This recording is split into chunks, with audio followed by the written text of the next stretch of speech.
survive, thrive, stay alive.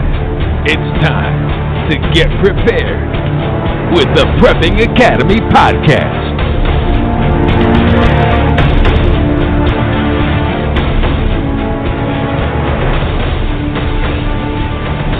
All right, we are live. Prepping Academy radio show. I am Forrest. We got Tenderfoot across the. Tenderfoot. We're hoping this is working. Yeah. I've got both my ears covered up, and it is just a different experience. This is the first time we've really produced our own live show. Yes, it really is. Is it not? And so our first live and what with interview. Mm-hmm.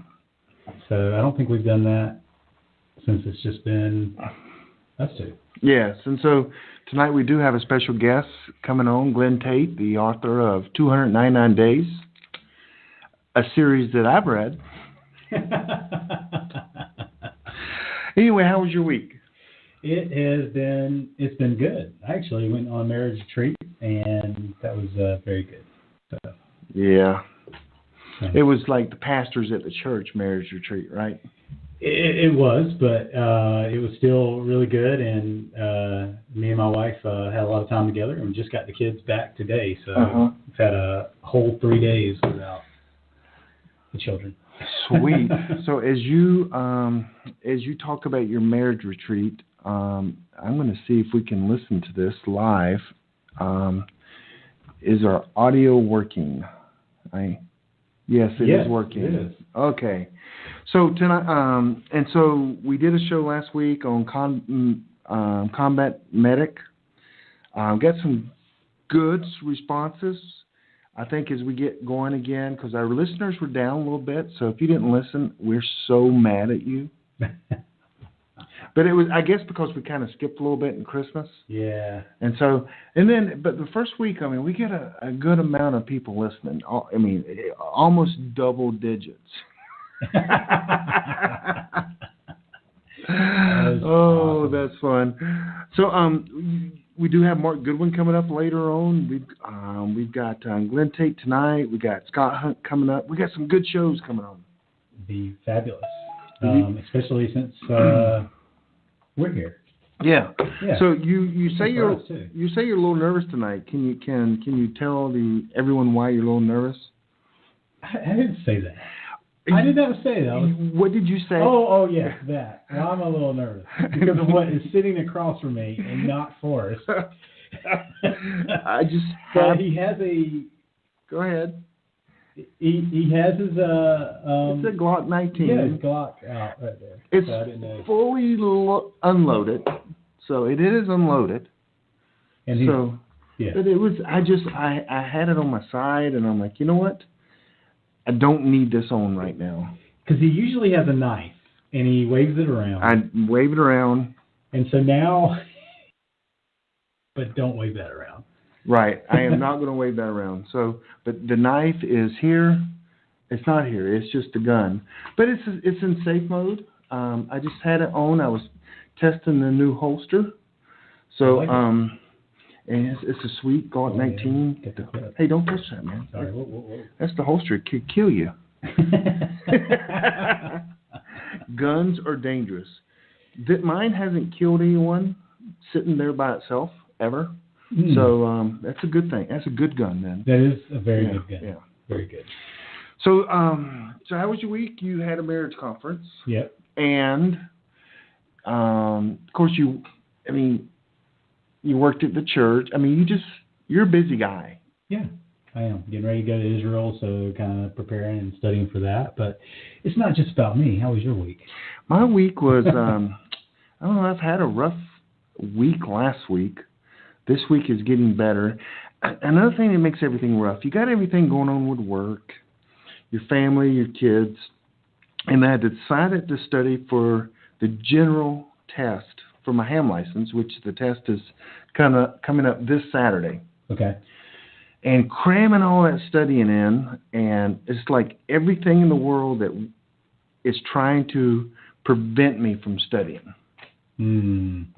Yeah. Like things just come up. Like this show, I forget. I'm like, oh gosh, Monday night I got to change my schedule because the show on Thursday night I'm going out to eat with some people, and it's just so I need to take a day off. And we do, because we now a lot of times what we've been doing is pre-recording and then posting, so that kind of throws us off. Right. Yeah. And so so it's been studying for my ham test is just, the technician test was easy. I don't know why. I just thought that was the easiest thing I've ever done.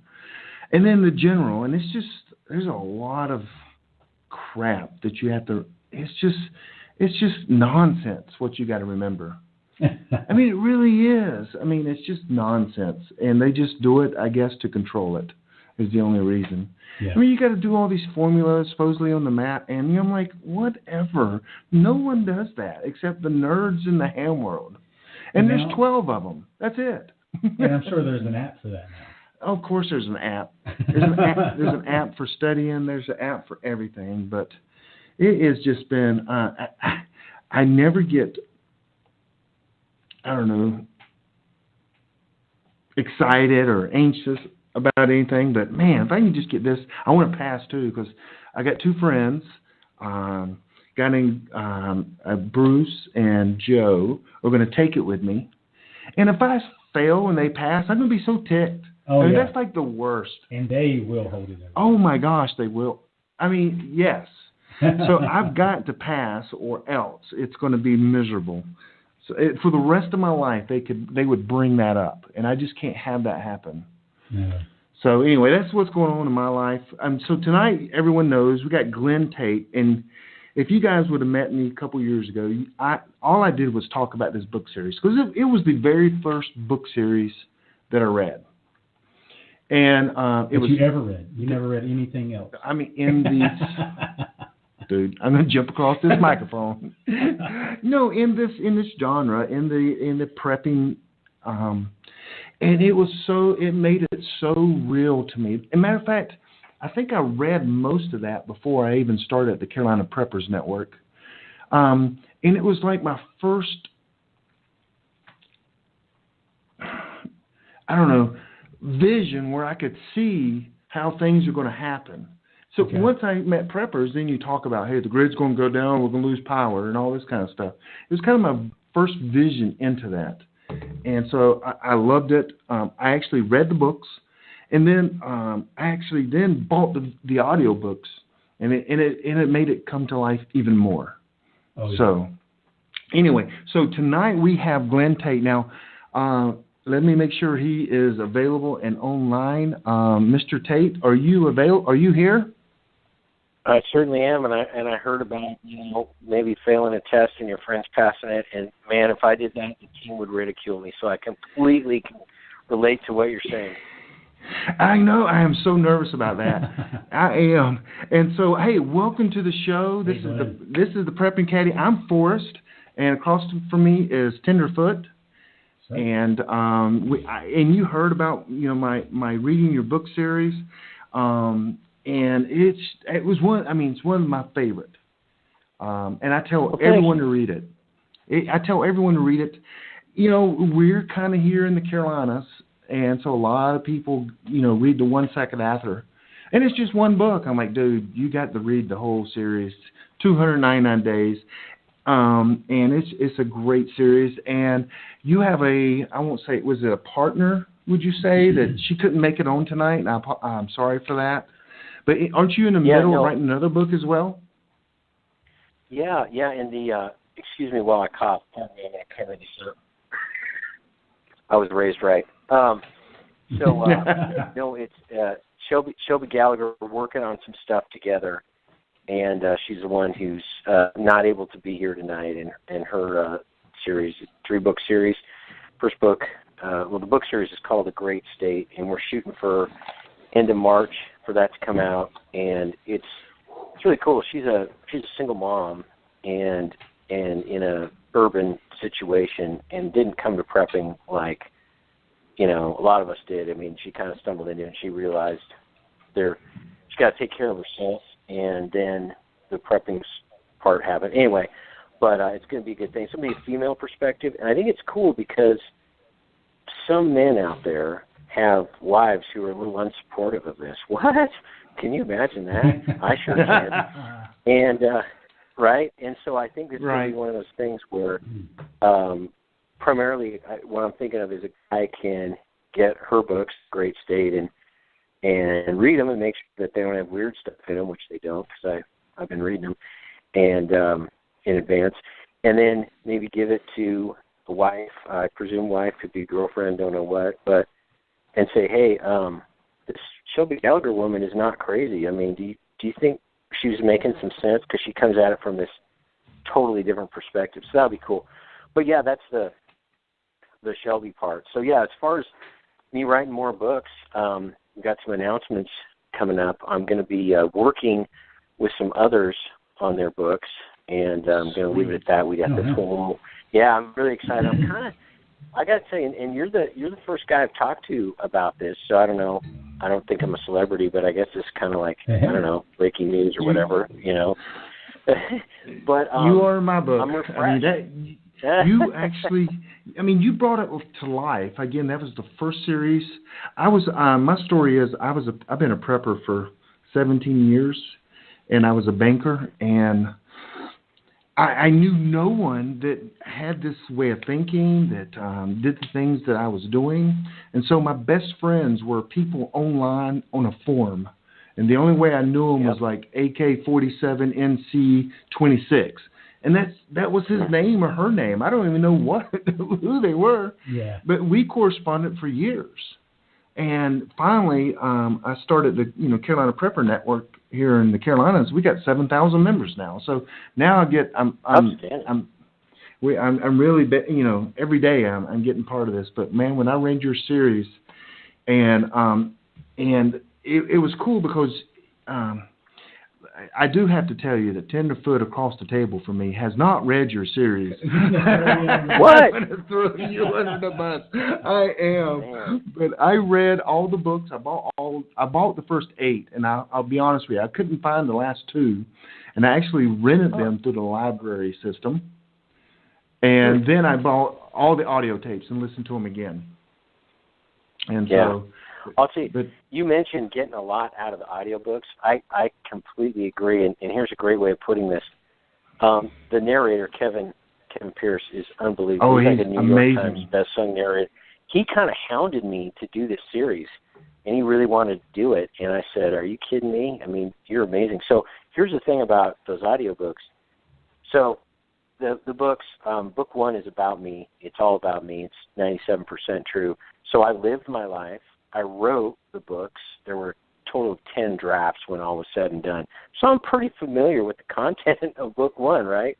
Right. When Kevin read it, the way Kevin read it, the way he paused, the inflection, and all the stuff in his voice, I figured out stuff about my own life listening to Kevin Pierce read those books. I was blown. I'm getting goosebumps just even saying it. I remember where I was the first time. I was in a church parking lot. I was driving by there, and I stopped, and I said, oh, my goodness, now I understand some stuff.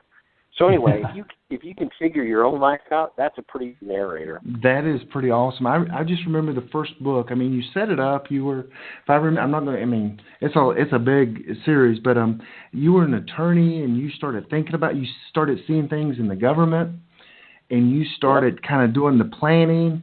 And everyone that reads that book can relate to kind of hiding things from their wife. I can assure you that, because you did that. And then what blew my mind was in the book, you really figured that the lady, I won't say your wife, I will say Grant's. And wasn't that Grant's? Yeah. Mm-hmm. Grant's wife, Lisa. She wouldn't go Dr. the Foxy. first time. Yeah, she wouldn't go the first time. And you even, it seemed like you even had a plan for that, or you made it up on the spot that y'all would come back and, in a sense, kidnap her, is the way I looked at it. And so it was pretty awesome. That happened. Yeah, go ahead. Sorry. And one of your characters is a guy I've been trying to get killed off in every book he's in. His name's Chin. Do you know who I'm talking about? Yeah, I know who you're talking about. In Chin, is he in your book? The guy that, no. From the South Carolina? No. Or is it different? No? Okay, you didn't take... Okay, he's in like 5 people's books, and that's not you then? Okay. I mean, that's not him. No, okay. The Pow character, the Korean dude, is my real friend, Pow. He's a dude. It's a couple events, and he's come to him, and I was talking, and I remember I was talking to a pretty big crowd, and I said, you guys might think, wow, what a great imagination this Glen guy has. He's 6-foot Korean gunfighter who sells insurance, and everyone's like, that's insurance guy. Creative. And I said, here you go. I'd like to introduce you to Pow. And he comes walking in, and everybody was amazed because he's a 6-foot Korean dude, and he's a heck of a gunfighter. Unbelievable. So anyway, that's the other thing about the books. People say, wow, it's really realistic, and I think they're right. I didn't make a lot of stuff up. Now I'm talking about book 1. I project in the future, and obviously I can't see the future, but quite a few things have come true that I wrote about. But I'm not that imaginative, and I just described all these amazing people like Pow and a bunch of others, Special Forces Ted, who's a real dude, and all these guys, and everyone said, wow, it seems so authentic. And I said, yeah, because I didn't make stuff up. I'm not that talented. I just wrote about my friends. And, some of the dialogue in the books, people said, my goodness, that really sounds like real conversations. That's because they were. Oh, really? They were real conversations. Right, what you know. And, and so, and that's why it's a little bit different than some other books. By the way, I'm not knocking any of the books. 1 second after, everybody needs to read that book. It is a classic.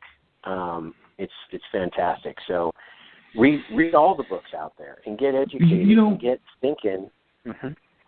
Yeah, your book, though, it really starts off as the first few chapters, you wouldn't even think. I mean, it was just Grant just going about his work and just kind of seeing things going on, which is kind of like the EMP in 1 second after, but I don't know. It just, I really enjoyed it, and I really enjoyed the one time, it was the fight in the neighborhood.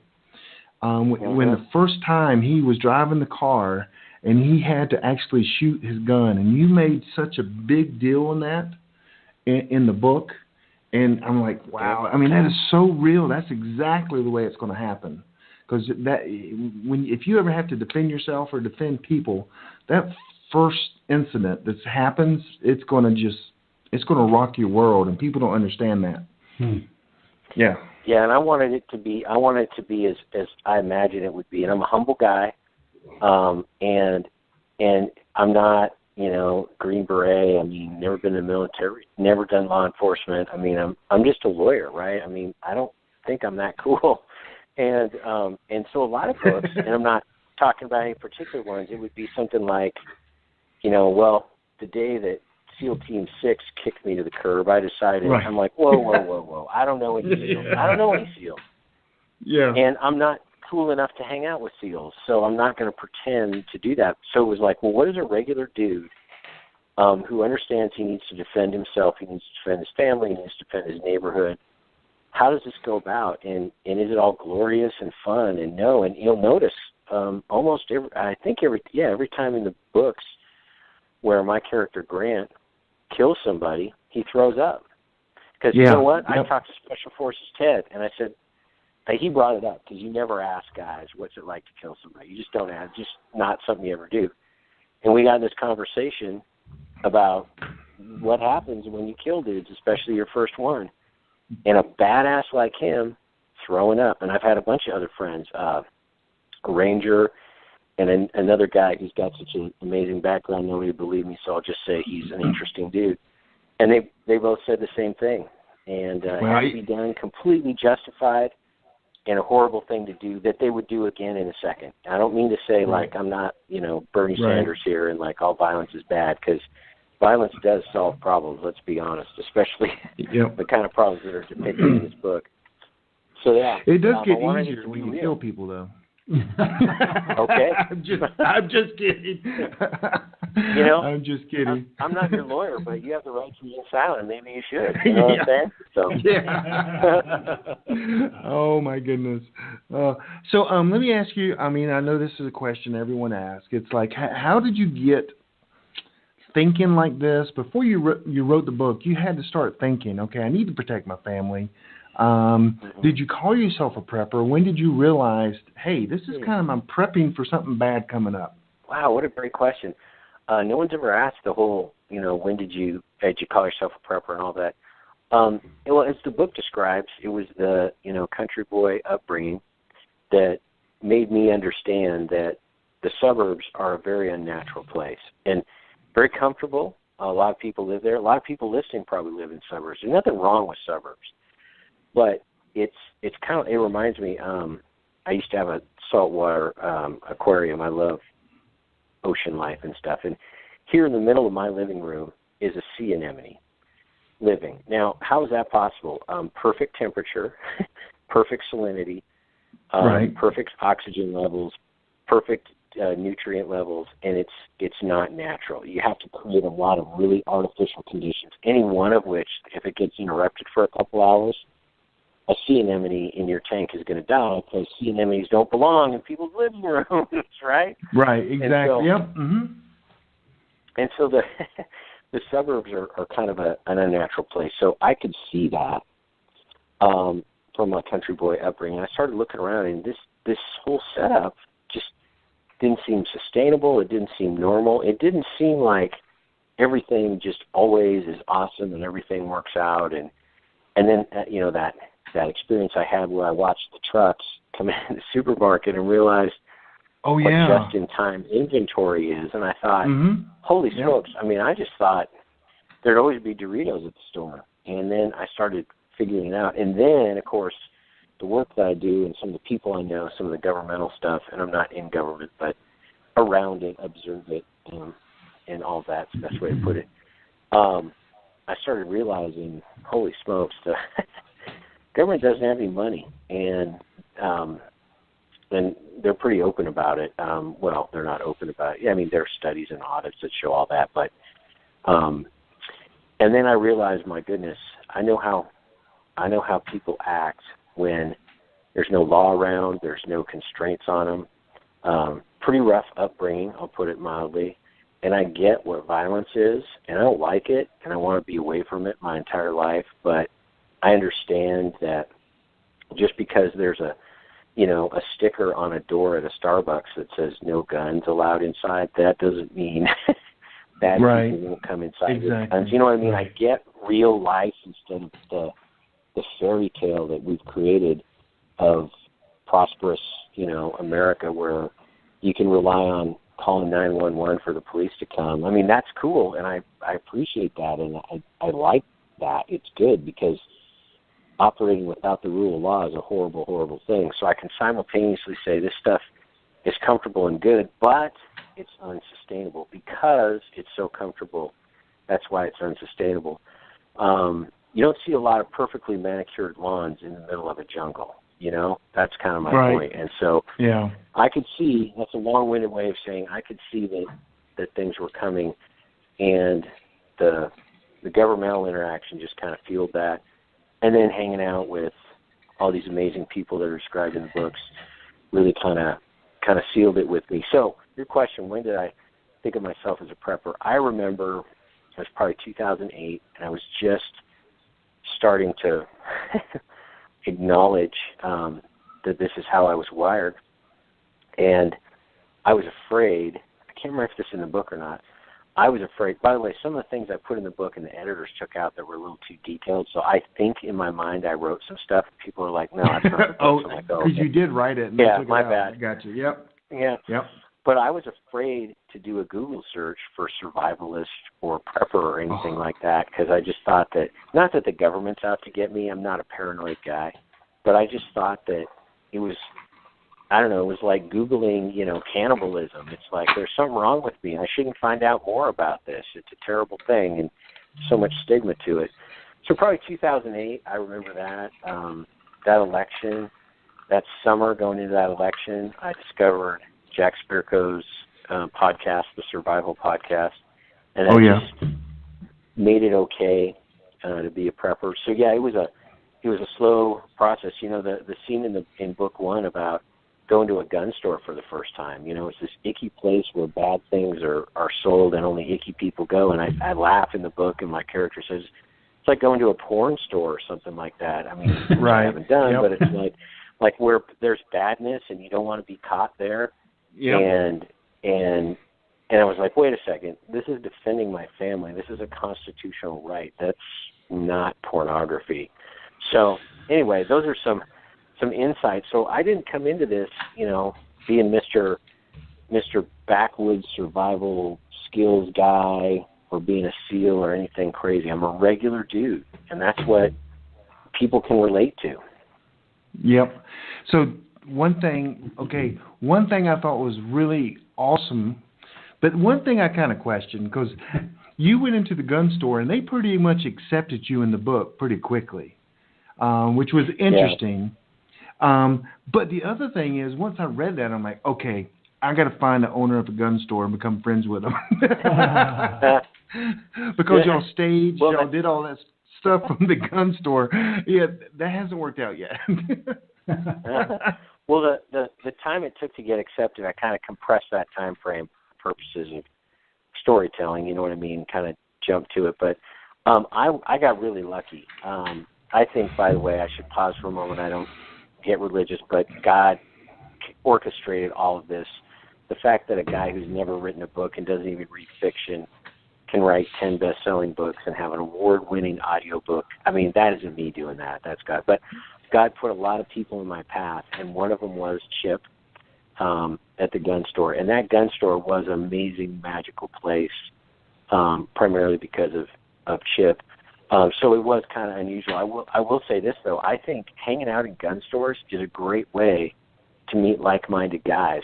And people ask me all the time, well, how do I find a prepper group? I'm like, geez, I don't know, because it's not like you can put an ad up on Craigslist, wanted prepper group. I mean, who only knows what's going to respond to that, Yeah. And it's probably, I mean so you can't do that.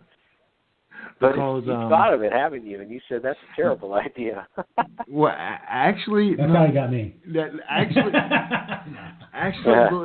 I'm going to have to apologize here, but we in the Carolinas, we have a thing called the Carolina Preppers Network, which are meetup groups, and they meet every month. Once a month, at least once a month, and they meet in 19 cities. And Holy actually, Toledo. I know we got 7,000. Yeah. Not Toledo. Yeah. We got 7,000 members. That means I've got 19 leaders that have volunteered to step up and lead these groups for free. Some of them are in restaurants. Some of them are in churches. And you one in a gun store. Some's in a gun store. And so, but I got 19 leaders to kind of step up and go. And I conned them. I didn't con them. I said, hey, you're looking for like-minded people. If you lead, then you can control who you're friends with, and you can maybe find you a survival group out of this. And it's working.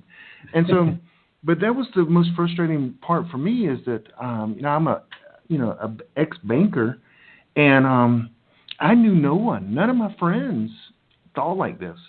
And so I threw up a meetup, and I put, Carolina Preppers Network. And I think like 7 people came to the first meeting. And I was so bummed.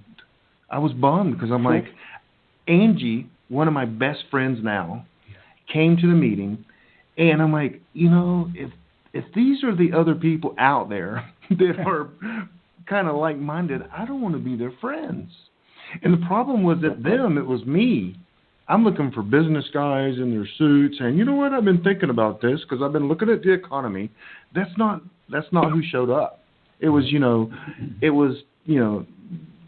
a gun store guy, a farmer, I don't know, I call her a hippie. She's not a hippie. I mean, all these different mixes, and I'm like, okay, I'll do one more meeting. And then I started changing. But it was pretty cool, and so then it was a must to get people across the table from other people so they can know their names and meet other people and, in a sense, find out they're not crazy. Right. And there are other people like that. That's a big thing. Yeah. That's a huge thing. You're not crazy is a huge thing. And it's funny, I'm sitting here listening, and I'm realizing that in the Carolinas, what you just described is entirely possible. I mean, you've done it, right? So we know it's possible.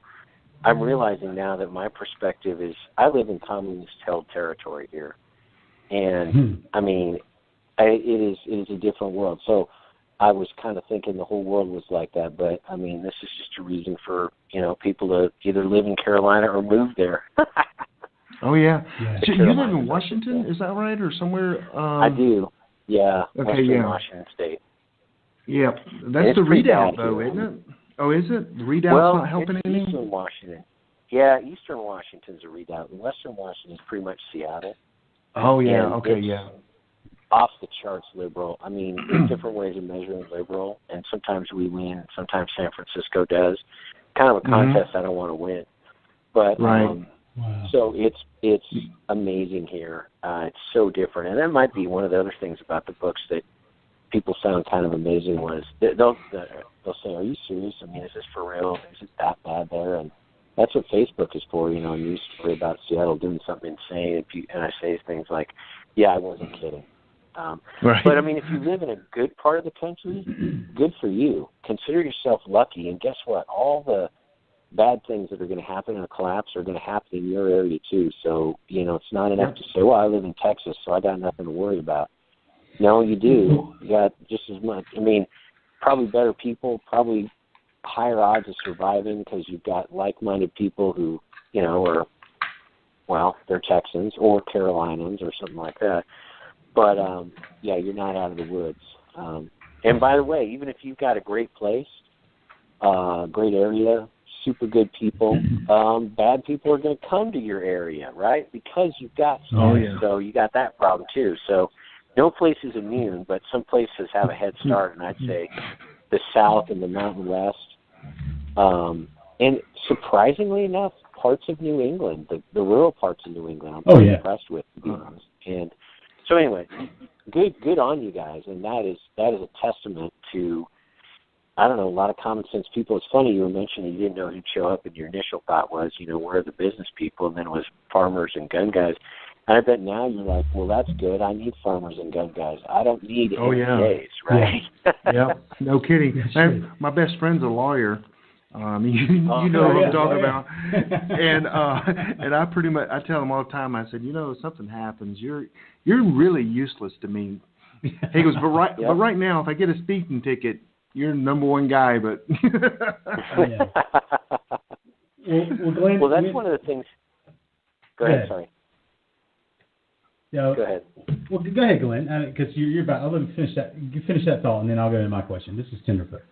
Well, one of the things that happens in the books is that people from all kinds of walks of life end up having skills they can contribute. Now, that's not universally true. There are a lot of dirtbags that have nothing to offer and all of that. But the idea that lawyers are going to do law and I don't know. Mechanics are only going to work on cars, or I don't know, fill in the blank. Electricians are only going to work on electrical projects, is going to break down because, take the electrician example, there may not be any electrical projects going on, right? And so the people have to use the skills they have, and some things are transferable. For example, as much as people don't like lawyers, we are able to problem solve and be persuasive and kind of be political in the good sense of the word, as in getting people together, not, being partisan and dumb like most politicians are. By the way, I'm around politicians all the time. The more you know them, the less you like them, let me tell you. Oh, yeah. Wow. So, but, same with lawyers, though. Yeah, that's true. I don't hang out with lawyers. It's funny. Did you hear? No, so I agree. You're saying all these good things about a lawyer, and I think what's happening, and don't get mad at me, you're just kind of convincing yourself that you're going to be, they're going to be important. Well, no, but if you say it enough, you'll believe it. That's a fair point, but that leads to my other point, which is take lawyers. Just pure lawyer skills. That doesn't get you anywhere. First of all, there's no courts, right, in this system that we're talking about in a collapse. So being a lawyer gets you nowhere, but some of the skills do. And then what do you got to do? You got to have other skills, what I'll call real skills. Right. Yeah. In the case of Grant, that's leading and equipping and organizing a team that then expands and gets bigger. And so you got to have some real skill in addition to whatever your very, very specialized thing is for any of this to work, and that came crashing through. I mean, look at my team guys. We got a guy who works in a hospital. We got a guy who works for defense contractor, basically inventory and stuff.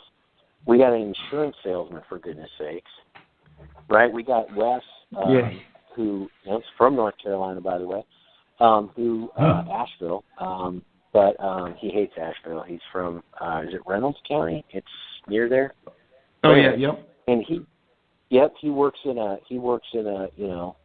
rental equipment rental place. You got all these people that on paper seem to have nothing in common and have all these different skills and wouldn't necessarily be really good at, breaking down doors and shooting meth dealers and child rapists and stuff. But guess what? If you practice enough, you can gain those skills. Oh yeah. So there you go. So yeah, what was the other point? Well, yeah, Glenn. Go on there. Well, you've got all these people that you're already connected with. You've got your books. They're kind of loosely based off of your life. You're writing from what you know, but we've talked a little bit of how you got into prepping, but how did you start writing about this topic with prepping and especially the way that you've written? You decided to write what you knew. They always tell you to do that, but kind of just tell us a little bit about that. Yeah, this is an amazing story, and people don't believe me. It's the Easter Bunny. Everyone's like, oh no, this guy I'm listening to, he seemed pretty rational, and now he's talking crazy talk about the Easter Bunny. Maybe this guy's gone insane. It's the Easter Bunny, and I made no conscious decision to sit down and write books. You'll hear one in a moment. So my wife, very reluctant about prepping, and I realized that I needed to have an explanation for her that would allow her to save face for the day when there's trouble, collapse hits, whatever it might be. And all of a sudden, in our garage, there's a ton of food, ton of water treatment, ton of radios, ton of guns, ton of ammo. Where did all this come from? And I can, go down one of two paths, which is, and by the way, this does not work with a doctor. I don't know if the stereotypes about doctors are actually true.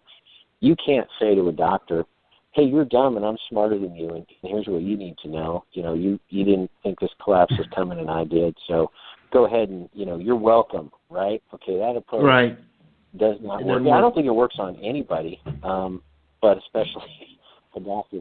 So I had to come up with, as I say, an explanation, and I came up with the Easter Bunny story. And that was it. Honey, X, Y, and Z has happened. Here's all this stuff. The Easter Bunny left this, okay? Yeah. That's all you need to know. That's all you need to know, honey. The Easter Bunny left this, and here's what we're going to do with it. We're going to do this, this, and this. We're going to defend the neighborhood, and we're going to do a bunch of other stuff. And since I'm a lawyer, I do, I argue motions and jury trials and stuff. I present information. So I thought, well, I'll write some bullet points. And so on a Post-it note, I wrote out some bullet points about why I prepared, what I did to do with it. And that got to be a page of bullet points on a computer, then a couple pages, and I looked at this and I said, this is a great, if you don't mind me saying, a great explanation about why to prep and how to prep and what to do with it once a collapse hits. And I thought, well, maybe some other people could, appreciate this. You were mentioning an online community. I'm on this survival podcast. Don't have time to be on anymore, which is too bad because I love those guys. But I thought, I'm going to write up one chapter. I didn't even think of it as a chapter then. I didn't even know what a chapter was. But seriously, I don't read fiction.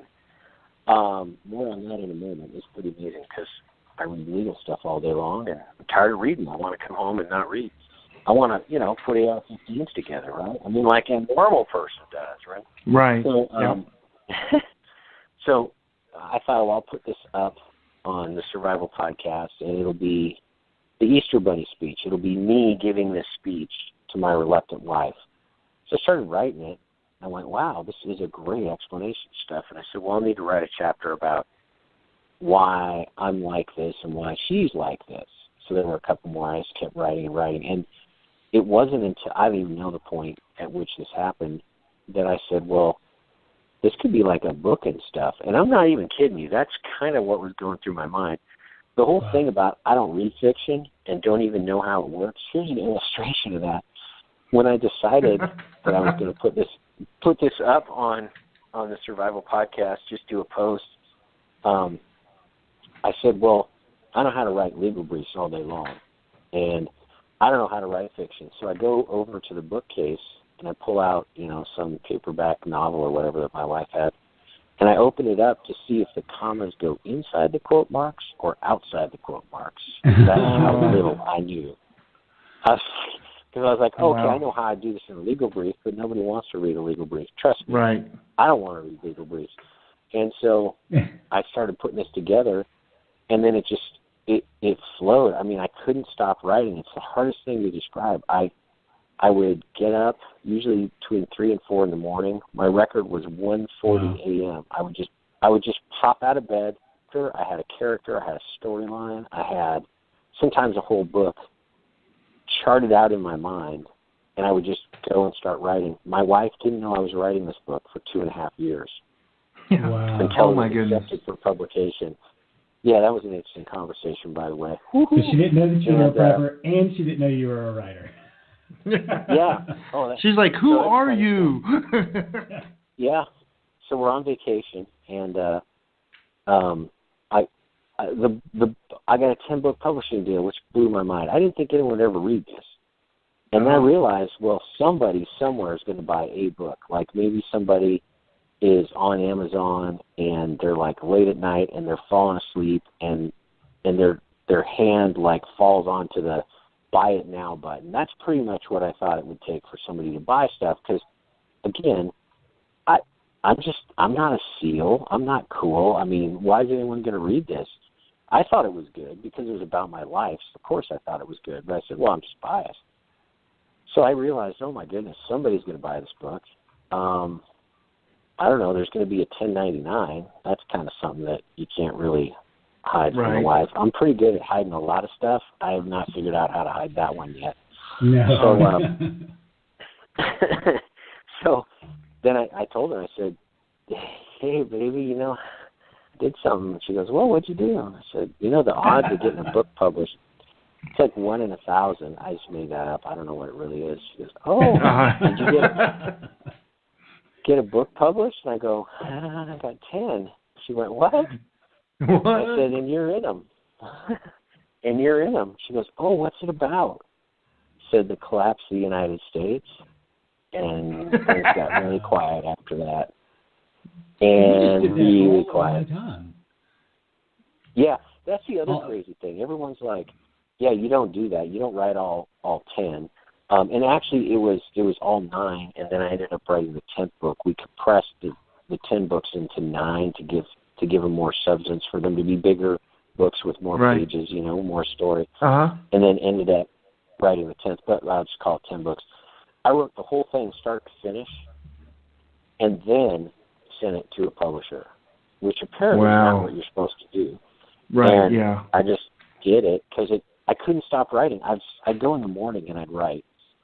And then all of a sudden, my butt would. And she thought you were working. Oh yeah. Well, I was just not on law. And I would say, oh my goodness. And I'd realize I've been sitting there for 3 or 4 hours. I get hungry and stuff. And then the flood of ideas after I spent that time writing that morning.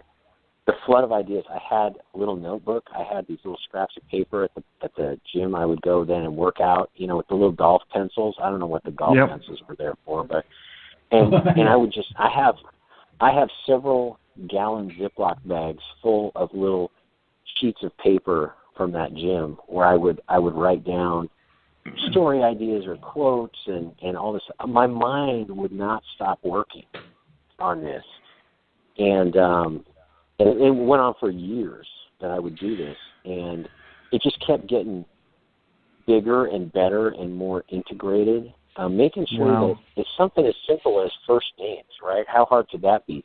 There's over 350 named characters. I actually had to create a table, and I'd change a name because variety of reasons, and I'd have to go and change it throughout the whole thing. So, there's a lot of little connections that have to be made. Well, I'm mad at you. Because I had to get pancakes in my preps. Nice. I mean, who thought about getting pancakes in their preps? And that was like y'all's big treat, was to have pancakes. Oh, yeah. And that just really, so now I do have, and I have powdered milk and pancakes and all in there because of that book. And I'm like, darn it, beans and rice, and now I got to have pancakes.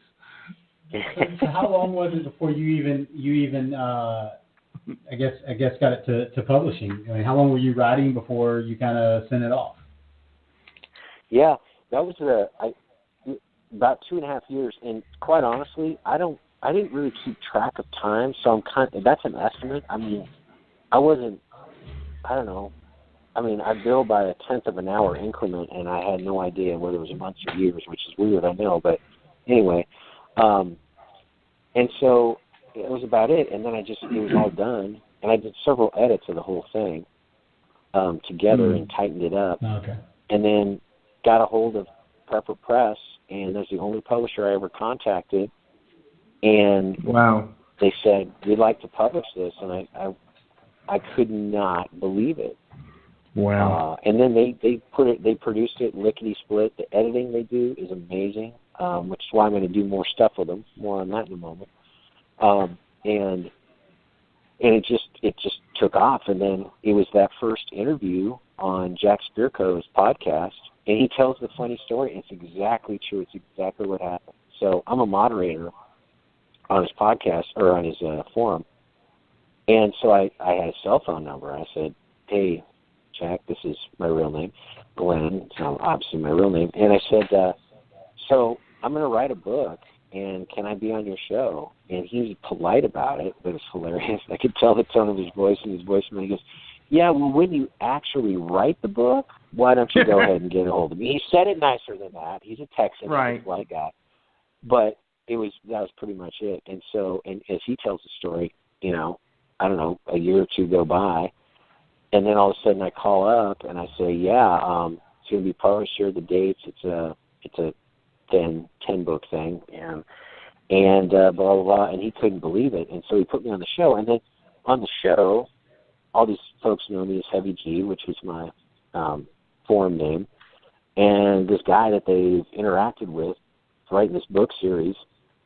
And then that initial, set of orders basically for the book then made the Amazon algorithm go bananas. It's like, holy sweet, we got something on our hands here. Yeah, right. Said, and then it started pushing. What is this stuff, genre? And then it got bigger and bigger. Yeah, exactly. What's this all about? Yeah. And so that's how it happened. I'd love to tell you that I'm brilliant and stuff, but that is just not the case.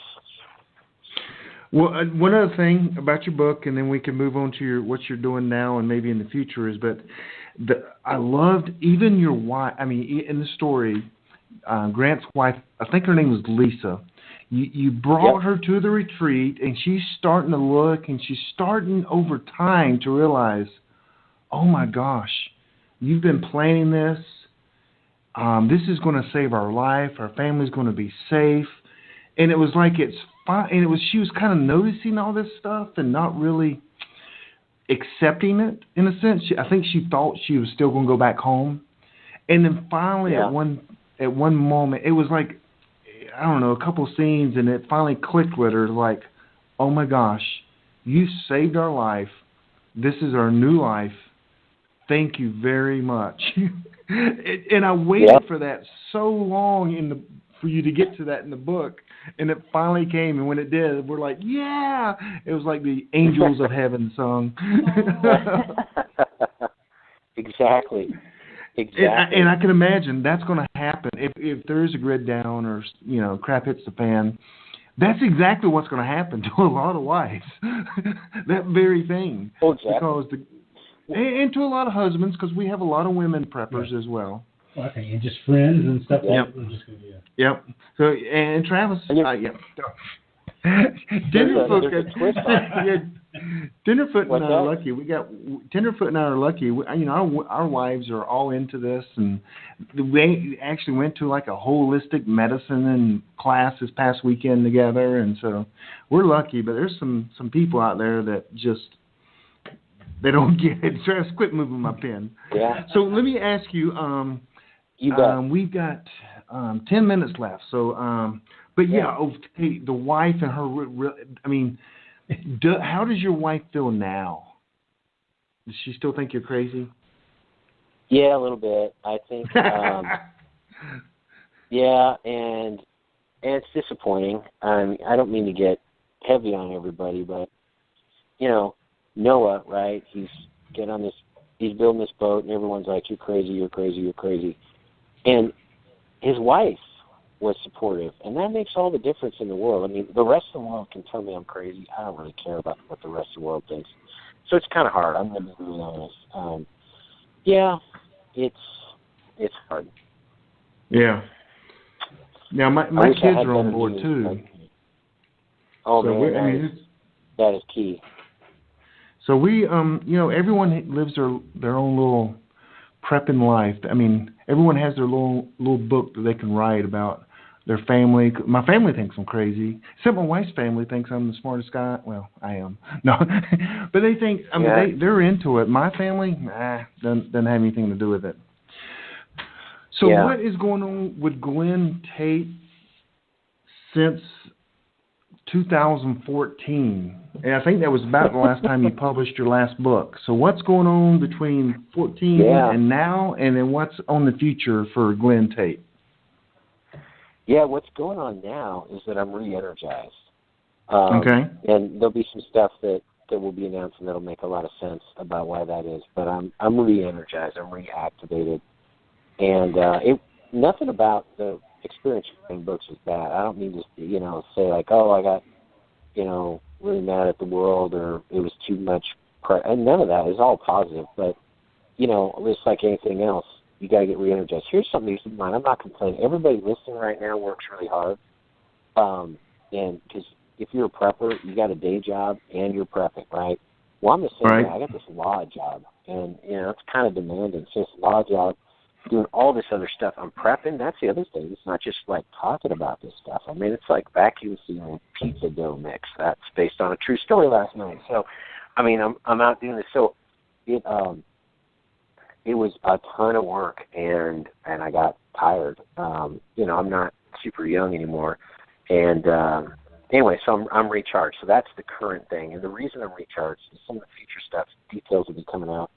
I'm going to be co-authoring some books that take place in different parts of the country. And so this isn't, a continuation of my series because in a lot of ways, I think the series had a nice, neat sort of ending. I don't want to be the guy who does 57 sequels and it starts getting weird. I mean, I don't know how old you guys are, but I'm at the area where Happy Days was on when I was, a kid. And the series was going downhill and new stuff. I remember Fonzie, jump the shark, that's where the phrase comes from. He gets on this jet ski or whatever it was back then, water ski, and he jumps over a shark. And it just got stupid and weird, you know what I mean? And to get ratings, and I don't want to do that. So going to be working with folks that are describing the same kind of situation in different parts of the country. I've never lived in I've never lived in the Carolinas. Let's use your place as an example. So I'm not going to write a series and be saying stupid stuff that's wrong, like, this town's next to this other town, or just not knowing the area. By the way, you guys have Francis Marion, who is the you had him back, 250 years ago. He's the namesake for the Marion Farm, by the way. I have a portrait of Francis Marion, actually. He's a hero of mine, the Swamp Fox guerrilla guy in the Revolutionary War. But anyway. Oh, yeah, okay. It's going to be partnering with folks in other regions who have done this stuff. Thorough edits by me, writing a little bit, but it's not my story. There are a lot of other good stories. You were just mentioning earlier, everybody's got their story. There's so many good stories out there. And just because it's not my life doesn't mean it's not a good story, right? I mean, and so that's what I'm going to be doing with that. And another thing I'm excited about is a nonfiction book, but it's in the same thing, and it's going to be with Shelby Gallagher, and we don't know what it's called yet, but I jokingly call it "Don't Dare Call It a Cookbook" because it's about the food element of preps, and it's not like recipes because I mean that's great and that's part of it, but it's like how to plan what kind of food you're gonna store, right? How to soak your beans, yeah, not just beans. I mean, include spices, all those kinds of. I've learned, like how to vacuum seal and little things that are actually a big deal. Don't buy a 50-pound bag if you can avoid it because it makes a huge mess and then rats come around and stuff. I mean, all kinds of stuff. Then the energy part, like how you cook this stuff. I mean, there are a lot of preppers that have a ton of beans and rice and, like, no way to cook it. And you can't just take a handful of dry pinto beans and, like, swallow them and expect good things to happen, right? So, right? I mean, right, yeah. When all that swells up. And so it's about, battery banks and solar stuff and cooking over a fire. I have a homeless friend. People think I'm crazy, but he's a friend of mine. He's not an alcoholic. He just chooses to live in the woods in his own makeshift way. He's not a criminal. He's a really nice guy. And I've watched how he does stuff, and he'll be part of this. So, I mean, how you cook stuff. Right. So it's, as I say, it's the entire food element of prepping, along with some tasty recipes, and couponing and where to get food and how to do it and all kinds of stuff. So that'll be a nonfiction thing that I'm really excited about because that's something that's going to put information, life-saving information in people's hands. So you can see how I'm really energized. I mean, just like you can just tell from my voice. I just like, this book and this book and this book. So yeah, that's just going to be going on. So Glen Tate's back. Glen, we got 3 minutes left. Yes. We got. And can you tell us how to get up with you? How to keep track of, everything you're doing? If you got URLs or Facebook pages that you'll, kind of release that information. Can you give that to us? You bet. Best thing to do is go on the website t99days.com. And there's this thing you can click onto our email list. We don't sell email lists. We don't give them to the government. We don't, it's just us. It's locked down on my server. You can get email updates. We send them out very rarely. I have to have something to say because that's the only time people read stuff, right, is if, oh, my God, I haven't heard from this guy in 6 weeks. Maybe it's important. So that would be updates on books and stuff like that. I'm a big fan of Facebook, except it's run by a bunch of communist idiots. But, a couple posts every day to get stuff out. There's Twitter and Instagram, but to be quite honest, I mean, that's not my thing. I'm in my late 40s. I mean, I'm not, I'm not a millennial. But, yeah, the website and the email stuff and then the Facebook, keeping up with it. On the website, you'll see all the podcasts I've been on, and, I don't know, I'm up to like 150 episodes. And wow. There's some interest. I think it's interesting. But a lot of good topics are covered.